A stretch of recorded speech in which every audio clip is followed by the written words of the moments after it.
The first time anyone in Elk Falls saw Clara Voss after she vanished, it was 4 years later, and she was selling butter. She set the crate on Silas Bourne's counter without a word. Pinewood hand-fitted, cheesecloth folded back to show pale gold packed tight and clean. The smell reached the back of the store before anyone moved. Two women stopped mid-sentence by the dry goods shelf. A man loading feed sacks turned around and forgot what he was doing. Bourne unwrapped it slowly the way a man handles something he suspects might not be real. The butter was perfect, dense and sweet, and the color of late afternoon sun. In February, in the mountains of Montana, which was not possible. Bourne looked up at the woman who had brought it. She was lean and wind-darkened, her hands mapped with old cuts and new calluses, her jaw set in a way that did not invite questions. He almost did not know her. Then he did. Clara Voss, he said. The name came out like something he had not meant to say out loud. She held his gaze. I would like to trade, she said. Butter and potatoes for flour, coffee, and nails. Word moved through Elk Falls in 40 minutes. Clara Voss was alive. Clara Voss was apparently living somewhere in the mountains. Clara Voss had butter in February. The reactions were what you would expect. She is probably squatting on grazing land that belongs to someone else. A woman alone in the mountains for 4 years has likely lost her mind. Where is she getting eggs in winter? Sheriff Roy Pender heard the news at the far end of the street and walked to Bourne's store with his hands in his coat pockets and a question already sharpened behind his eyes. Because butter meant a cow. A cow meant land. And land in this territory was something Roy Pender liked to keep track of. But Clara Voss had already finished her trading and gone. The street outside showed her mule's tracks heading north. Then nothing. The wind had taken the rest. To understand what Clara built, you first have to understand what was taken from her.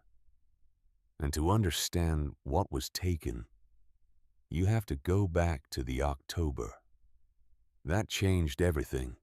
Back to a small bedroom in a timber cabin on the eastern edge of Elk Falls Valley, where a man named Edmund Voss was dying of a lung fever that had started in September and would not stop. Edmund was not a dramatic man. He had not died dramatically. He had coughed through September. He had worked through most of October, out of sheer stubbornness, refusing to believe something that small could stop him. By the last week of the month, he could not stand without holding the wall. By November 1st, he was gone. They had been married 2 years. They had no children. What they had was 160 acres of good grazing land on the eastern side of the valley. A cabin Edmund had built with his own hands the summer before they wed. A small herd of 14 cattle and a deed filed at the county office in Elk Falls. They also had a debt. Clara did not know about it until 2 days after the funeral. She found it in a tin box under the floorboards, a folded note from the Territorial Bank of Elk Falls, signed in Edmund's careful hand. $200 borrowed the previous spring to buy lumber and fencing, due in full by January of 1882. Edmund, ever the optimist, had planned to sell cattle in the fall. He had planned a great many things that October made impossible. Clara had $11 in coin and a gold ring she might get $5 for in Missoula. She rode to the bank the next morning. The bank occupied a narrow building on Elk Falls Main Street, its painted sign still bright, because it was new. Harmon Bridle ran it, He was a thin man with careful hands and the particular patience of someone who has never needed to raise his voice to get what he wants. He invited Clara to sit. He folded his hands on the desk. He explained the situation with great thoroughness. The note was due January 1st. If she could not pay, the bank would petition the county sheriff to seize the property. The procedure was standard. He was very sorry. Clara said there must be an arrangement.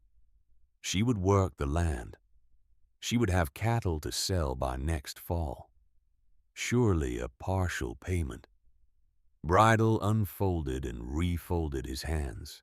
Mrs. Voss, the note does not allow for installments. I sympathize with your situation, truly. But the bank has obligations of its own. She asked for an extension. She was denied. She asked who had written a note with terms so rigid, and Bridle said her husband had signed it willingly. He said this gently. That was the worst part. The gentleness. What Clara did not know, sitting in that chair across from Harmon Bridle's careful hands, was the thing she would not learn until years later. Bridle and Sheriff Roy Pender had an arrangement, a quiet one. Bridle would call in debts. Pender would enforce seizures. And both of them had their eyes on the Eastern Valley parcels, which held the best water rights in the county. 3 other families had lost land the same way in the past 2 years. But the arrangement ran deeper than that. When Clara finally asked to see the full note, Bridle slid it across the desk with the unhurried confidence of a man who has already won. She read it twice. The language was dense and deliberately obscure. But the clause was there, buried in the 3rd paragraph, written in the kind of legal phrasing designed to be skipped over. If the primary debtor dies before the note matures, and if the surviving spouse cannot demonstrate independent income sufficient to service the debt, the collateral transfers immediately to the bank. Not in January. Immediately. Edmund had been dead for 2 weeks. Clara had no independent income. The land was already gone. She had walked into that bank believing she had until January to fight. She walked out knowing the fight was over before she had entered the room. She did not cry. She walked to her horse, untied the reins, and stood with her hand on the saddle for a long moment, looking at nothing in particular. Then she rode home. On January 14th, 1882, Sheriff Roy Pender rode out to the Voss homestead with 2 deputies and a folded piece of paper. He told Clara she had 3 days to vacate. She could take personal belongings and 1 horse, the cattle, the cabin, the fencing, the land. All of it reverted to the bank. An auction would be held the following month. Clara listened to the full recitation without speaking. Then she asked 1 question. Who is buying it? Pender looked at his deputies, then back at her. That is determined at auction, Mrs. Voss. But as she turned to go back inside, she heard it. Not meant for her. Pender's voice dropping to something just above a murmur. As he turned toward the younger deputy. Kane will take it Friday. Price is already set. She stopped walking. She did not turn around. Wallace Kane was Harmon Bridle's brother-in-law. The auction, scheduled for February, had 1 bidder and 1 outcome, and it had been decided before Edmund's body was in the ground. She went inside. She began to pack. She was not methodical about it. Not at first. She stood in the center of the cabin Edmund had built and looked at everything in it and understood that she was choosing not what to keep, but what to carry. And those were 2 very different things. The cast iron skillet Edmund had bought it the week they arrived. It weighed 6 pounds, and she would feel every one of them. But she could not leave it. The axe. Obvious. A sack of cornmeal. Salt. Dried venison she had put up herself in October, the only thing she had managed to do right that fall. The skinning knife, its handle worn smooth from her father's hand and then her own. Her grandmother's journal. That went in first, wrapped in oilcloth tucked against her body before anything else was decided. A pouch of seeds her grandmother had pressed into her hands on the day she left Pennsylvania. Wrapped in the same oilcloth tradition, smelling faintly of the garden it had come from. A Bible she had not opened in 2 years, but could not make herself leave. She rolled the bedding. She filled the saddlebags. She did not take anything of Edmund's, not because she did not love him, but because none of it would help her survive what was coming. And she had made herself be ruthless about that distinction. The dog was already at the gate when she led Colt out of the paddock. He had appeared at the homestead the week after Edmund died.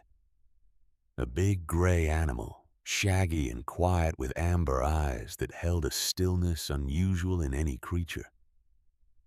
He did not bark. He had simply arrived one evening and sat outside the cabin door.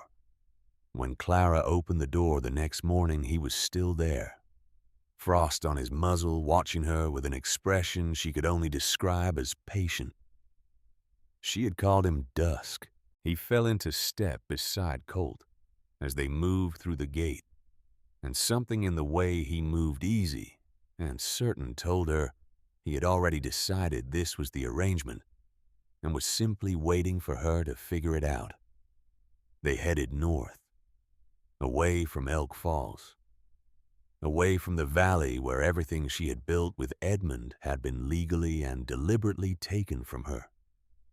Into the mountains. No one followed. No one cared enough to follow.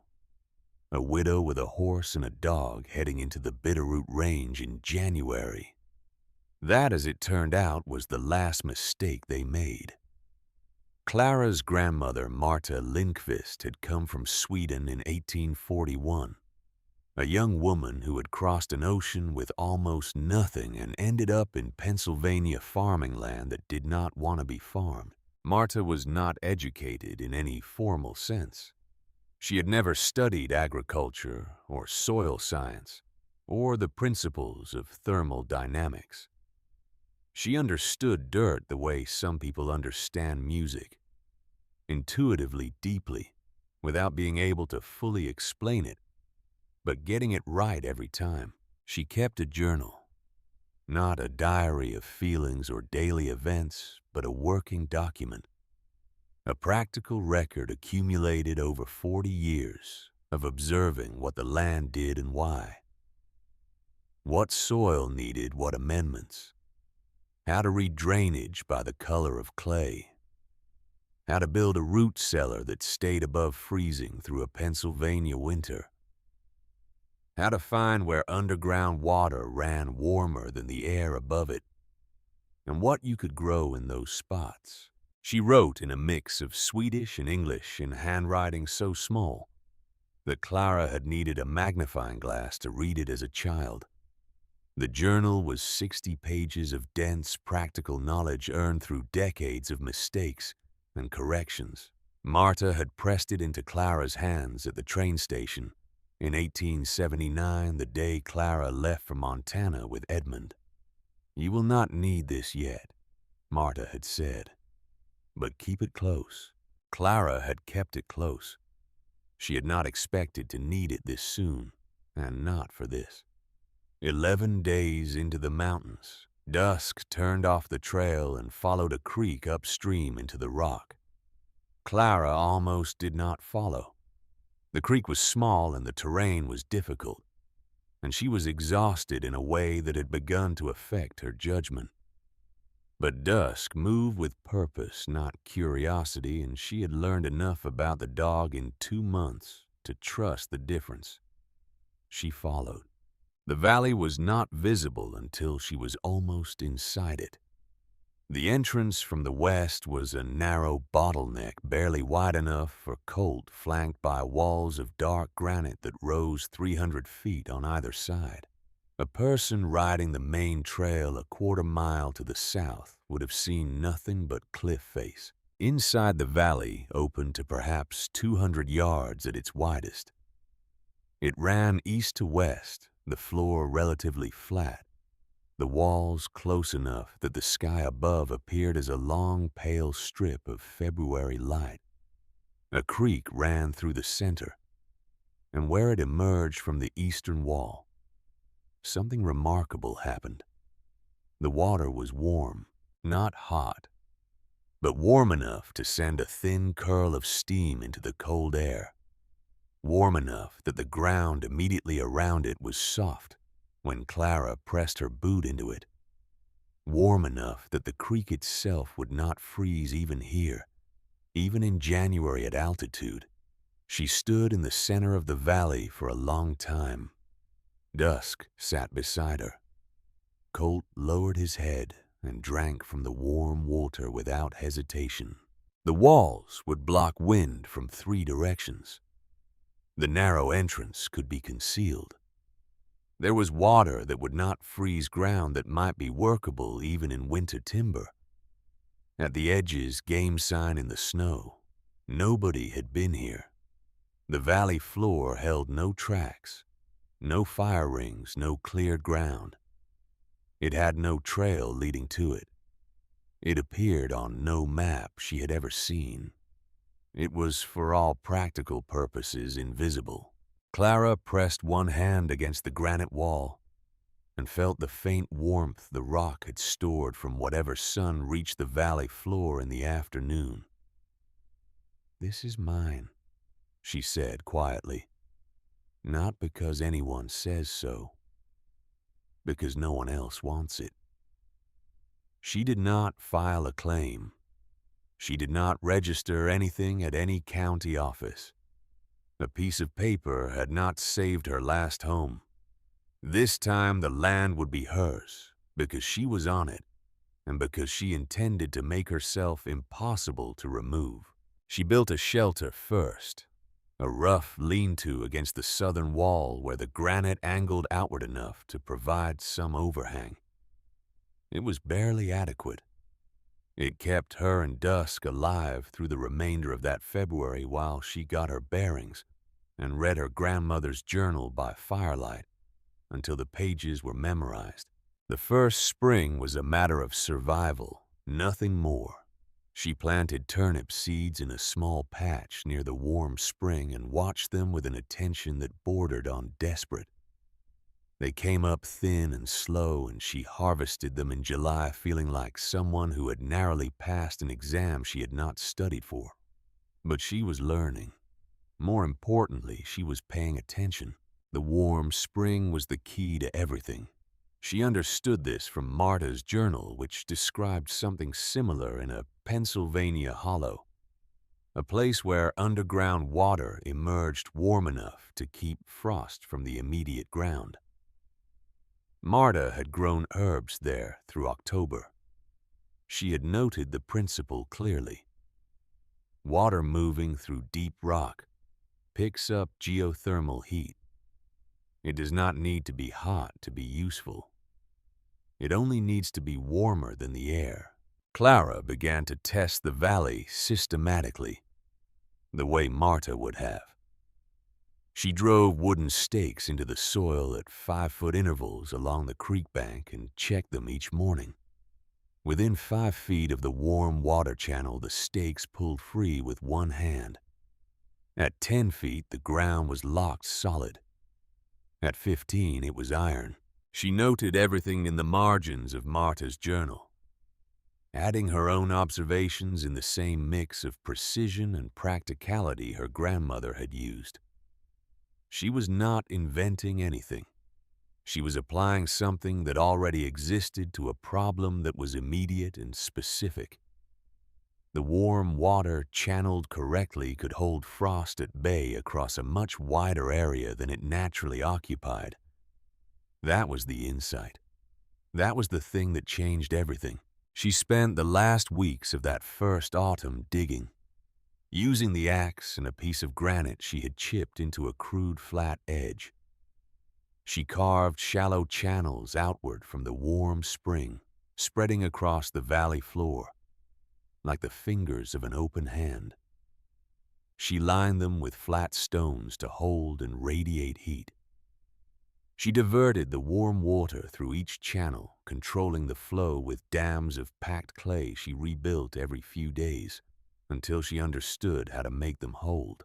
Then she layered the channels with brush and dried grass, creating insulation that trapped the warmth rising from below.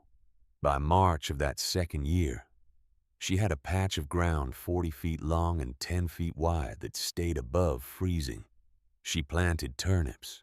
They grew. She stood over those first green shoots in early April. Her fist pressed against her mouth so hard it left a mark. Because if she opened it, she was going to make a sound she might not be able to stop. Dusk sat beside her and said nothing. That was one of the things she valued most about him.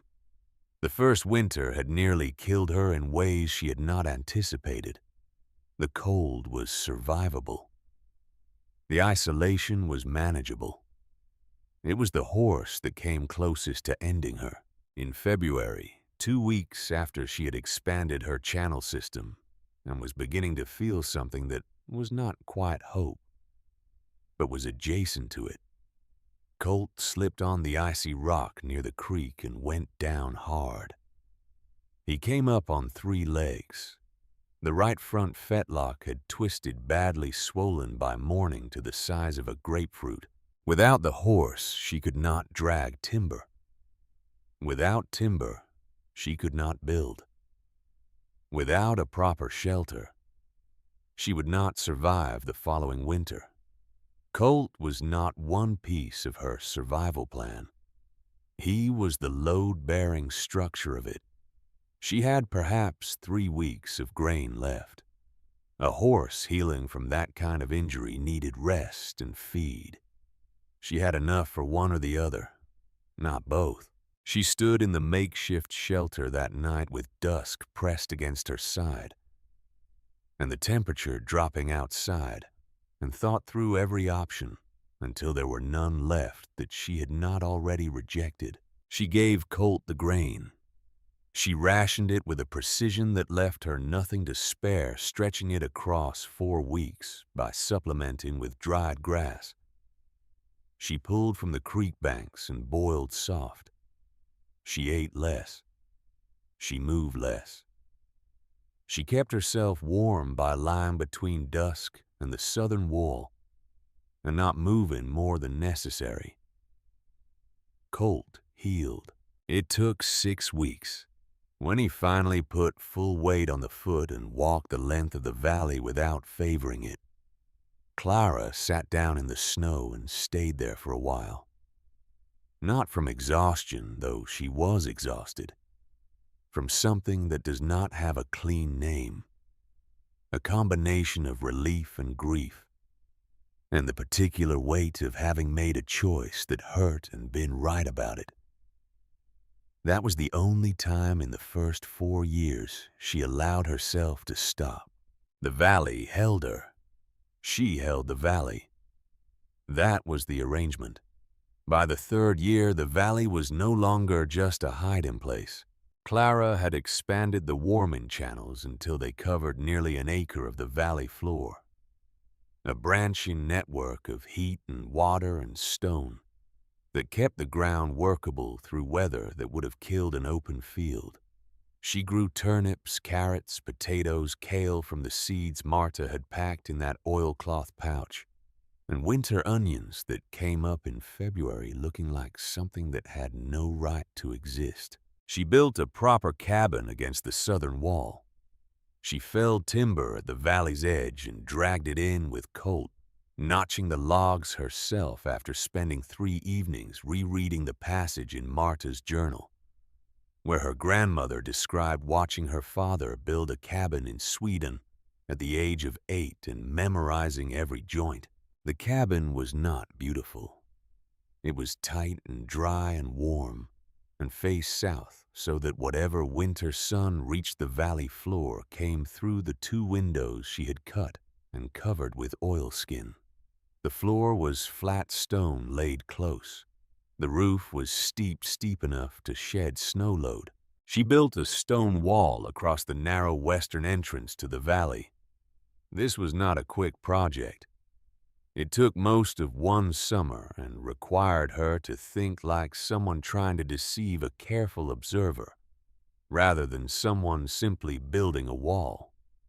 She studied the approach from the outside trail, repeatedly walking out each evening and looking back at what she had built.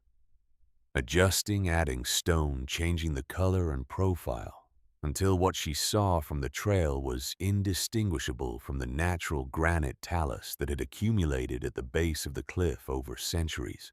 From outside, it looked like a rock fall. From inside, it was a gate. She caught 2 stray heifers that wandered into the upper canyon during the summer of the 2nd year. No brands. She kept them built a stone-walled pen against the eastern cliff, where the warm spring kept the ground soft enough for bedding, and began learning dairy from the ground up, reading and rereading the single page in Marta's journal, where her grandmother had described keeping a house cow through a Pennsylvania winter. By the autumn of 1885, she had 5 cattle. The pen was solid. The hay she had managed to grow in the geothermally warmed patch near the eastern wall. Hay that should not have been possible this high and this cold was sufficient to carry them through. She had more food than she could eat. She had butter she was churning twice a week from a cow that had no business being this healthy this far into the mountains. She had been invisible for 4 years. An invisibility she had decided was no longer entirely the point. She traded a calf to a Flathead camp 20 miles north for a mule in the late summer of 1885. She loaded the mule with butter and potatoes and dried herbs. She rode down out of the mountains for the first time in nearly 4 years. She knew what she was doing. She had thought about it carefully through the previous winter. She needed things she could not make flour coffee nails. She had things others needed that she could not explain in any way that would not raise questions. But questions she had decided were preferable to running out of iron nails. The reaction in Elk Falls was exactly what she had expected. Sheriff Roy Pender heard about the butter within an hour of her arrival at Bourne's store. He came to find her hands in his coat pockets, moving with the unhurried pace of a man who has never needed to hurry because the world generally waits for him. He found her outside loading the supplies she had traded for. Prescott, he said. Old habit, using her maiden name, which told her something about how he thought of her. Where are you keeping? She did not answer. He tried again. A woman alone producing butter in February. That requires land, Mrs. Voss.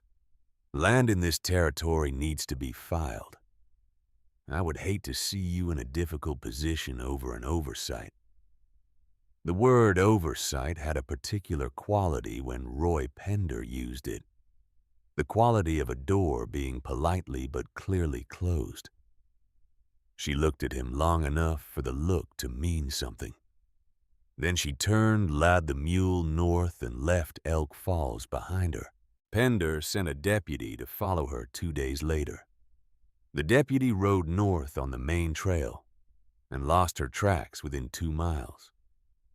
Returned empty-handed. Reported there was nothing up there but cliff face and snow. Pender sent him again in spring. Same result. There was something about a trail that disappeared into solid rock that bothered Roy Pender in a way he could not articulate. and therefore could not act on. He filed it in the back of his mind and waited. Clara came back to Bourne's store 6 weeks after the first visit, then 6 weeks after that. Each time she brought more butter potatoes, eggs, onions, dried sage that the doctor's wife declared the finest she had cooked with in a decade. Isaac Pruitt stopped her outside Bourne's store on a morning in April of 1886. He was a large man who moved through the world with the expectation that it would get out of his way, and it generally did. He planted himself in front of her and asked the question directly. "Prescott, where are you running cattle that they produce like this through a mountain winter?" She met his eyes and said nothing. He called her a liar. He said no one runs cattle through a mountain winter and comes out with butter in March. He said she was either lying or stealing. Clara looked at him without expression. "I am not lying, and I have never stolen a thing in my life. I was stolen from. There is a difference." She walked around him and went home. Isaac Pruitt stared after her. Silas Bourne, watching from the doorway, shrugged. "She pays fair," he said. "That is all I know."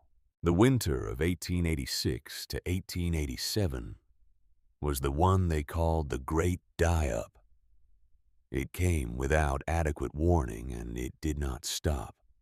January temperatures dropped to 40 below zero and stayed there for weeks. Snow piled in drifts 20 feet deep against every fence line and building face in the valley. Cattle that had been left on open range, as was common practice, died by the thousands. The ranchers had not prepared. They had run large herds on the assumption that the range would carry them as it always had, and that winter would be difficult but manageable. It was neither. It was catastrophic. Isaac Pruitt lost 60 head. The rancher to his north lost his entire herd of 40. Wallace Kane, who was living on the land that had belonged to Clara and Edmund Voss, lost over 100 cattle. He had overstocked the property as he had overstocked everything, and the land that had sustained 14 head under Edmund's care could not carry what Kane had put on it, even in a normal winter. The hay ran out across the valley in February. The feed stores in Elk Falls were empty by mid-month. People burned furniture. 2 children in a homestead south of town died of exposure when their family's stove gave out, and they could not get more fuel through the drifts. In the hidden valley, the warming channels ran. The cattle were fed. The hay held. The root cellar in the cliff face dug at 45 degrees into the rock. Clara's careful calculation held 2,000 pounds of potatoes, carrots, and dried kale at a steady 45 degrees Fahrenheit. Clara watched the winter from inside her valley and felt the specific guilt of someone who has enough when others do not. She had built this for herself. She had built it because she had been left with nothing and had refused to stay that way. But the valley was producing more than she needed, and people were dying 12 miles away, and she was sitting on a mountain full of food. Marta's journal had a passage she had read many times, a single line near the back written in Swedish, that she had puzzled over as a child and understood only now. What the ground gives you, give back. Not to the ground, to whoever is hungry. In the 3rd week of March, when the temperature finally climbed above zero and the drifts began their slow retreat, Clara loaded every mule she could manage and went down. She brought butter. She brought potatoes. She brought eggs, dried beef onions, turnips, and 20 pounds of kale. She brought enough food to feed a town. She set it all on Bourne's counter and said, "Whoever needs it, it is theirs. I do not want payment." Bourne looked at the food for a long time. Then he went to the back of the store and sat on a barrel and did not say anything. Word moved through Elk Falls by noon. By evening, there was nothing left on the counter. Roy Pender heard about it and felt something tighten in his chest that he could not name. He had been waiting for a legal hook to hang on Clara Voss for 2 years. A woman with enough food to carry a town through the worst winter in memory was not a squatter on someone else's land. She was something else, something harder to manage. The following week, his newest deputy, a young man named Arden Cole, who had grown up tracking deer in the Idaho Panhandle, asked to be sent north again. He had been watching the way Clara left town, not the direction she took, but the micro choices, the slight angling away from the main trail in the second mile, the way she never looked back, which meant she was listening instead. Pender gave him 3 days. Cole did not follow her directly. He circled wide, moving through the timber above the trail, watching from elevation. On the second morning, he found what the others had missed. The creek coming down from a narrow break in the cliff face. Not the main creek. A side tributary, small, easy to overlook, and slightly warmer than the air around it. He followed it up. When Cole came back, he told Pender what he had found. A valley you would not see unless you knew it was there. A wall that looked like collapsed rock but was not. He had not gone in. He had watched from the top of the cliff for an hour and seen enough. Pender rode out to the hidden valley 10 days later with Cole and one other deputy and a folded piece of official paper. He came through the concealed entrance and stopped his horse and looked at what Clara Voss had built. He had not expected this. The channels ran in careful lines across the valley floor, stone-lined, frost-free, steaming, faintly in the cold air. The garden beds were dark and worked. The cabin was solid and well-built, its south-facing windows catching the pale spring light. The stone pen held 5 healthy cattle. And standing in the center of it all, watching him come through her gate without invitation, was Clara Voss. She did not run. She did not speak first. She stood with her hands at her sides and waited. Pender dismounted. He unfolded the paper. He told her she was occupying land that had not been filed under any homestead claim, and that the territorial office required her to either register a claim within 30 days or vacate. Clara let him finish. Then she said, "Show me whose name is on this land." He could not. No one had filed on this valley. It appeared on no territorial survey. It had never been registered by anyone. Legally, it was unclaimed. She said, "You are standing on land no one has filed a claim on, including you. If you would like to file one, the office is in Elk Falls. So would I." Pender folded the paper again. He looked around the valley at the channels and the garden and the cabin and the cattle, at everything this woman had built alone in 4 years, in a place no one had wanted. He told her she had 30 days to appear at the county office and register her status. He said this because he needed to say something, because leaving without saying something was not something Roy Pender knew how to do. Then he left. Clara watched him go. She stood at the entrance of her valley long after the sound of horses had faded, and the afternoon quiet had come back. She had 30 days. She used them. She did not go to the county office. She went back to Elk Falls. She went back the way she always went, with butter and potatoes and eggs loaded on the mule. And she set them on Bourne's counter. And she began to make herself visible in a way she had carefully avoided for 4 years. She stayed 2 nights sleeping in the room above Bourne's store that he offered without asking why she needed it. She talked to people, not about the valley, not directly, but about the winter, about what had been lost, about what might prevent it happening again. She did not explain her methods. She did not ask for anything.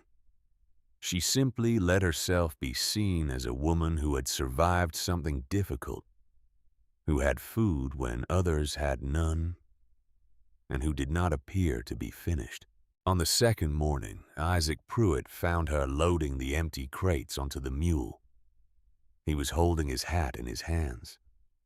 She had been told this was something no one in Elk Falls had ever seen Isaac Pruitt do. He stood in front of her and said, "I lost 60 head this winter. I know you know that." She tied a rope and said nothing. He said, "I called you a liar 2 springs ago. I was wrong. I am telling you that directly because that is the only way I know to say it." He paused. His jaw worked the way a man's jaw works when he is pushing through something that does not come naturally. He said, "I don't know what you have up there, but I know it kept you alive, and it kept this town alive through the worst winter any of us have seen, and I would like to know how." Clara finished with the rope. She looked at him for a long moment. "If you want to know," she said, "come to me. But you have to come willing to dig. And you have to be willing to listen to a dead Swedish woman who knew more about soil than anyone in this valley put together." Isaac Pruitt rode into the mountains with her the following morning. He was gone for 3 days. When he came back, Silas Bourne later said he looked like a man who had been somewhere he did not have the right words for. He sat down at the table in the back of the store and described what he had seen slowly and carefully, the way a man describes a dream he is not sure he actually had. "She has got a valley," he said. "You cannot find it unless she shows you the way. There is warm water coming out of the rock. She has run it through stone channels across the whole floor. The ground does not freeze, not in January, not at 40 below. She is growing vegetables in February. The cattle are fat and healthy. There is a wall at the entrance you would swear was just cliff face that had fallen. The whole thing looks like something that should not be possible." He stopped. He rubbed his face with both hands. He said, "It is like she built a world in there, out of nothing, alone." Clara's visits to Elk Falls continued through the spring and summer of 1887. She did not announce anything. She did not advertise. She simply let it be known through Bourne's store that anyone who wanted to learn was welcome to make the ride north, and that the only conditions were a willingness to work and a willingness to listen. Some came out of curiosity. Some came out of desperation. The great die-up had broken half the ranchers in the territory, and broken men looked for anything that might keep them from breaking again. A few came specifically to prove that whatever Clara was doing could not be replicated on ordinary land. Every one of them left believing otherwise. Clara taught the way Marta had taught her, not through explanation alone, but through contact. She put their hands in the soil. She made them feel the difference between frozen ground and geothermally warmed ground, made them test it themselves and reach their own conclusions. She showed them how to read a hillside for the signs of underground water movement.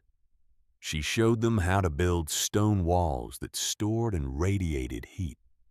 She showed them how to calculate the angle of a channel to move warm water most efficiently across a slope. She showed them Marta's journal, not the whole of it, certain pages.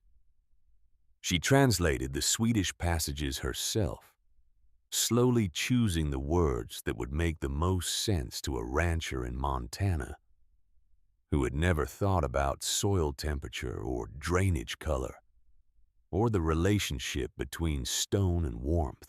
Not everyone had a warm spring.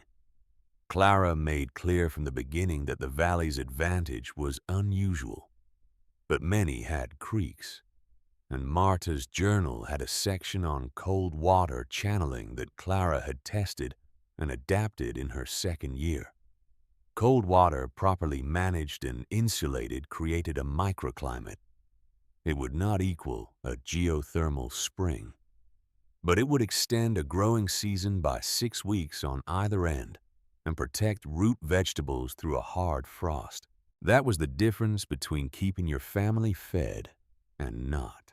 19 people visited the valley over the following 2 years. 19 people carried pieces of what Clara had built back to their own land and began adapting it. Isaac Pruitt built warming channels on his north pasture the summer after his visit and harvested turnips in December. His neighbor who had not visited Clara lost his remaining cattle that November. A young rancher named Garrett Hale, who had lost everything in the die-up and was working someone else's land to survive, spent a week in the valley and went home and spent the following summer digging channels with his 2 oldest children. That winter, he fed his family through February on what they had grown. His wife sent Clara a letter through Bourne's store that Clara kept folded in the back of Marta's journal for the rest of her life. A widow in the Flathead Valley adapted Clara's root cellar design, angling it into a north-facing slope at the 45-degree pitch Clara had worked out through trial and error, and began supplying winter vegetables to 3 towns. She sent word that she thought of Clara every time she opened the cellar door. Knowledge was moving. Not because Clara had announced anything or claimed anything or sought recognition of any kind. It was moving because it was useful, and useful things find their way. In the spring of 1890, Harmon Bridle came back. He had sold the bank in 1889 and moved to Helena, and Clara had not thought about him in a long time. He arrived in Elk Falls in April with a lawyer from the territorial capital, a man in an expensive coat who carried a leather satchel and spoke in the measured tones of someone billing by the hour. The claim was this: the warm spring in Clara's Valley was fed by a geothermal source that crossed into a parcel of land with a mineral rights claim filed by a territorial mining interest in 1878. Clara's use of the water constituted unauthorized diversion of a resource attached to that claim. She was liable for 8 years of back compensation, and she was required to cease diversion of the water immediately. If she ceased diversion, the channels would lose their heat source. The warming system would fail. The garden would freeze. The valley would become what it had been before she arrived, a narrow crack in the mountains that no one wanted. This was not Roy Pender with an improvised piece of paper and no legal footing. This was a real claim filed in a real office attached to real territorial law. Bridle had found the one thing that could reach into the valley and take it from her without setting foot on her land. Clara read the document Bourne handed her, standing at his counter with the store empty around her, because Bourne had cleared it quietly when he saw her face. She read it twice. Then she folded it and put it in her coat pocket. She spent that night at Bourne's. In the morning, she went to find Isaac Pruitt.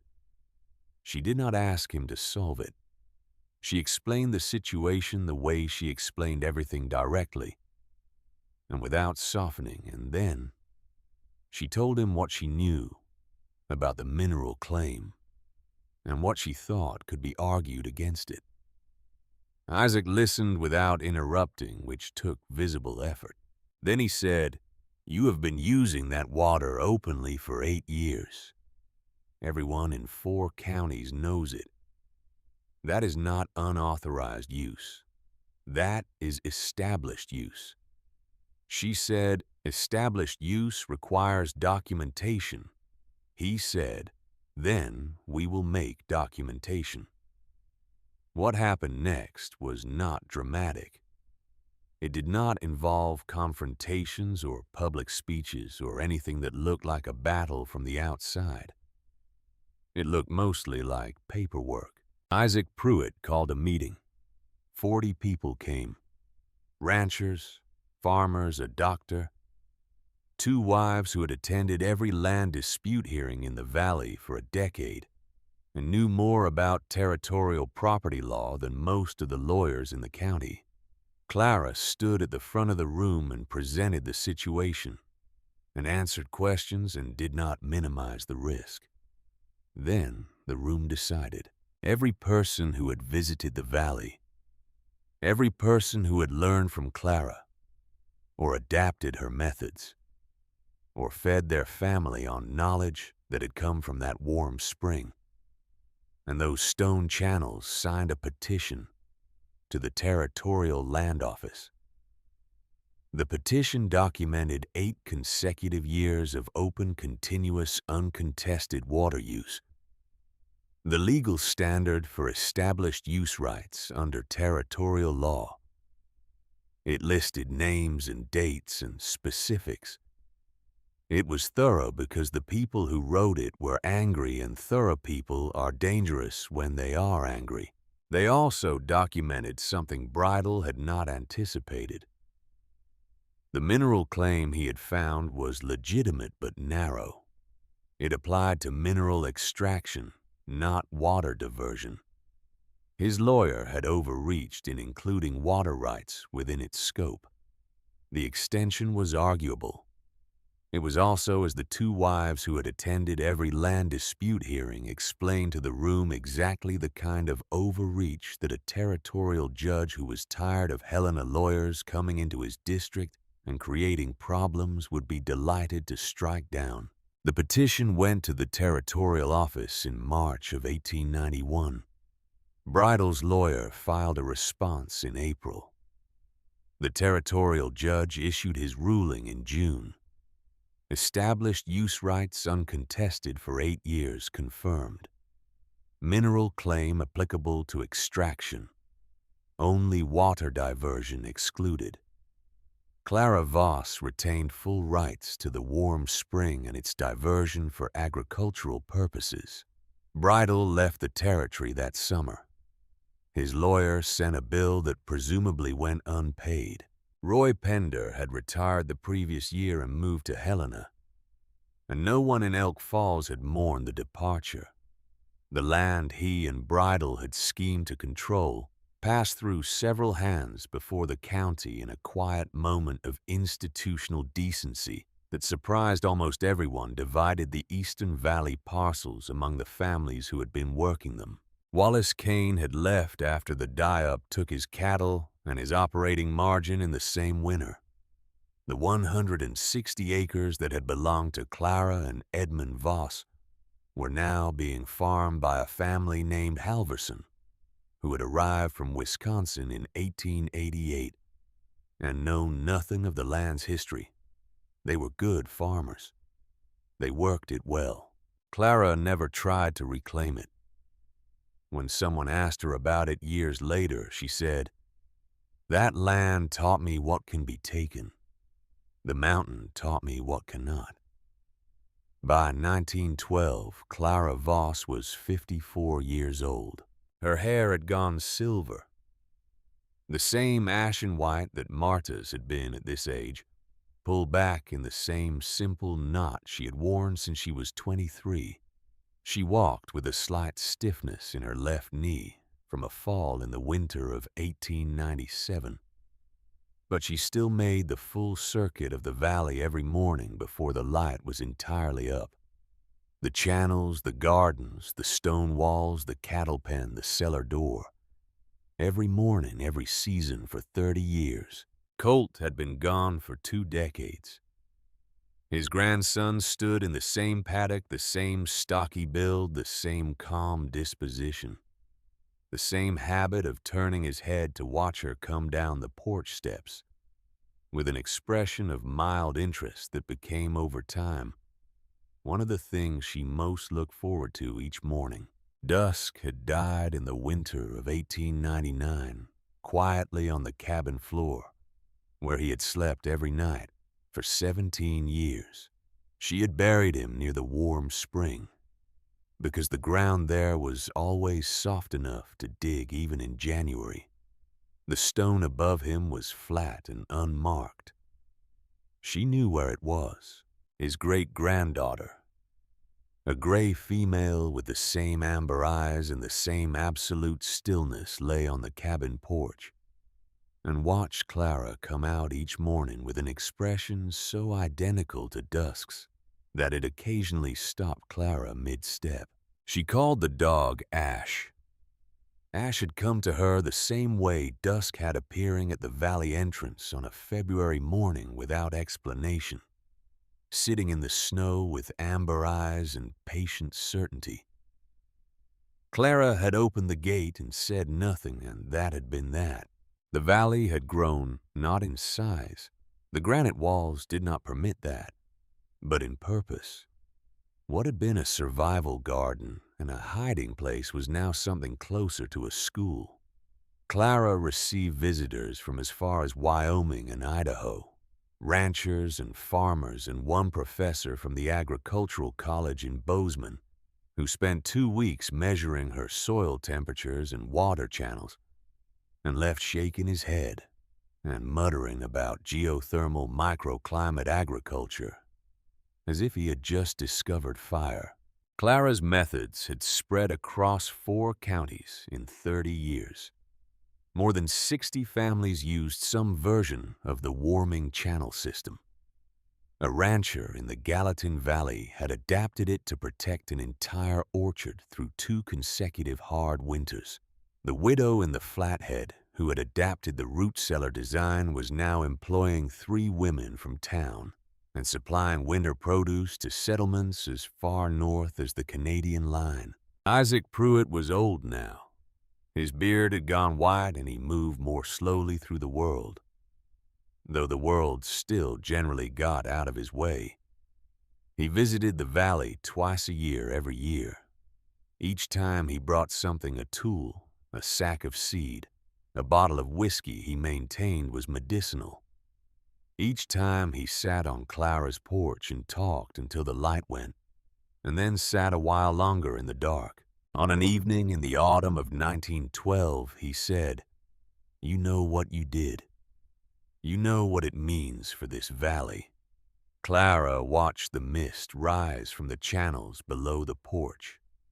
Ash lay at her feet with her muzzle on her paws. "I grew turnips," Clara said. Isaac made a sound that was not quite a laugh. "You saved this valley," he said. "There are families here because of what you figured out in there. There are children who exist because their parents had food in February of 1887. Clara was quiet for a moment.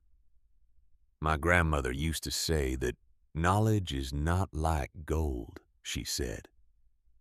"Gold gets smaller when you share it. Knowledge gets larger." She looked out over the valley. The channels caught the last light, thin, pale lines crossing the dark ground. The garden beyond them was ready for the winter harvest, the kale dark and tough from the cold, the last of the turnips swelling in their rows. I did not save anything, she said. I passed along what was passed to me. The land did the rest. Isaac shook his head. He had been arguing with Clara Voss for 25 years and had not won an argument yet. and he had long since made his peace with this. They sat together in the quiet while the valley settled into its particular evening sound. The creek, the breathing of cattle in the pen, the distant call of something from the rimrock above. The last light left the tops of the granite walls, and the sky above the narrow valley went from pale blue to gray to the deep ink of a clear mountain night. Clara reached down and set her hand briefly on top of Ash's head. The dog did not move, but her tail shifted once against the porch boards. After Isaac rode out through the concealed gate, Clara went back inside and sat at the table with Marta's journal open in front of her. The pages were fragile now, soft at the edges, the ink faded in places. The Swedish words blurred into the English ones in the margins where Clara had made her own notes over 30 years until the two languages ran together like tributaries joining a river. She did not need to read it. She knew every word, but she held it the way you hold something that connects you to a thread longer than your own life.